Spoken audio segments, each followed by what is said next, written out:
I said, do you know how many clients you'd have to get to make $1 million? He was like, absolutely. I was like, man, we getting somewhere now. But as Stephen Hawking said, when you complain, nobody wants to help you. So what are you made of? What are you prepared to do? Are you holding on to something that won't help you to push the extra mile? That won't help you to push that extra rep that you need? Will you finish what you start? Or will you make excuses? See, when you go to a job and you already know how far you can go, you can already see that proverbial glass ceiling. Look, I want you to look at your goals. I want you to ask yourself this question. Do you know what it takes to make that happen? Like, do you, like literally, like, cause this is all it's gonna take. 3 things, it's all it's gonna take. Do you know what it takes? And you guys have an advantage because you've been at this conference, I think, 3 days, you got a whole bunch of information. Look, the only thing it takes to go from where I went to, a homeless, high school dropout, sleeping in abandoned buildings, eating out of trash cans, I went from being a high school dropout, getting a GED to having a PhD. Listen to me, the only thing it takes is knowing what it takes. So one day I woke up and was like, okay, E, stop talking about what you don't have. You need to know what you don't know so you can get to where you're trying to get to. Listen to me, guys, I'm real simple. The first thing I'm gonna ask you, do you know what it takes? That's it.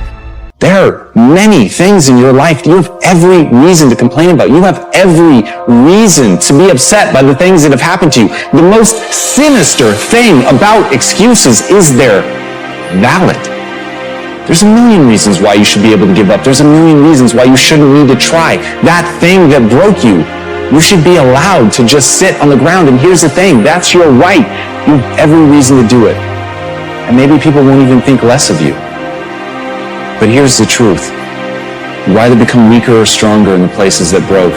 And that's a choice of how you react moving forward.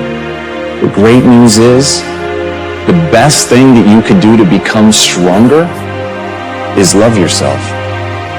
And as Kamal Ravikant said, loving yourself is a practice. People think that it's something that's going to feel right, that it's going to feel natural, that you're just going to turn inward and there it is, this spark of love and joy for yourself, inside yourself. But the truth is that's just not the human experience. That's not the way that it works. There's going to be a voice inside your head that's going to blame you. Now, if you know what it takes, that's great. You mark it off. So now, you know, we're doing real estate. I'm doing solar. Like, I got a lot of stuff going on. And I remember before being in that room with Warren Buffett, I never even thought about making that kind of money. I never thought about making money. But I was sitting in the room with Warren Buffett.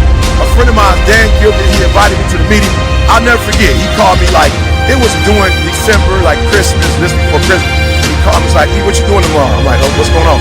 He's like, I've got Warren Buffett here and probably about 30 other guys.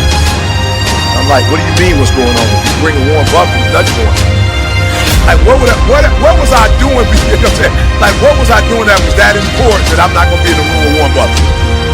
So I get in the room with Warren Buffett, and what blows my mind is that he's I just unleashed all your dreams and goals. All your dreams and goals. Look, there are those of you who watch people on TV and you go, oh, and you admire them and you love them. And some of you watch so much TV because you really want to live your dreams through somebody else. You're not ready to do it. It's going to say that it's your fault. And no matter how many times people on the outside tell you that that is not true, that this thing happened to you, that it isn't you, it doesn't define you, there will be a voice that's going to tell you that it does. And that's where you have to fall back on process. That's where you have to realize that you literally have to practice loving yourself and that it's okay. That no matter what happened, there is absolutely nothing that invalidates that you're worthy of your own love. But you've got to practice it. You've got to be willing to do it. You've got to be willing to put in the reps. You've got to know that it's not going to feel right, but you've got to know on the other side of that is a vision of your life where you actually do love yourself. Because you took the time to say it. You took the time to practice it. You took the time to sit there and feel stupid and say that you love yourself. And sometimes just putting in the work is what you need to do to get strong. So put in the work. What is it gonna take for you to wake up and realize that in this place there is no easy? Easy is not the way to go. You can't get strong being easy. You can't get faster being easy. You can't be the best makeup of yourself being easy. Easy won't pay your bills. You can't cash that check being easy. Hard work, determination is the key